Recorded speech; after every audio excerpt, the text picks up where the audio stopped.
Light মারো। গভীর রাতে মাছ মারার সময় জাল থেকে দেখলাম একটি মাছে আলাদ সাপ। সাপটি আল্লাহ বাঁচাই দিছে। কেউ ভুল করে রাত্রেবেলা মাছ মারতে যাবেন না, নাহলে এরকম সাপের আপনারা শিকার হতে পারে। সোরের মতন মায়ের ভিডিওটি সাবস্ক্রাইব করে দিন, লাইক কমেন্ট শেয়ার করুন। এই বকা মাছ ছাড়া লাগবে। মাছ ছাড়া লাগবে ডোরা কাটা আলা না না মাছ না না ডোরা কাটালা মাছ আলাদা, এবারে অরিজিনাল মাছ আলাদা। অরিজিনাল মাছ আলাদা। এর মধ্যে এটা ফের কি সবজি এটা ধর ঢোঁড় ওটা আসবি রে চিত মারানি সালাদ দিন আর আসবি দেখ সাপ দেখ আল্লাহ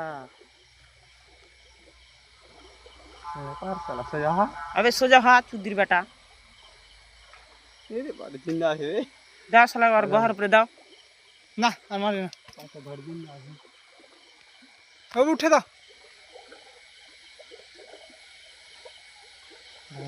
ভাই রাইতে ভাই ভাই গে ভাই রাইতে আর আসবো না রে ভাই বিশাল বড় মাছ আলাদ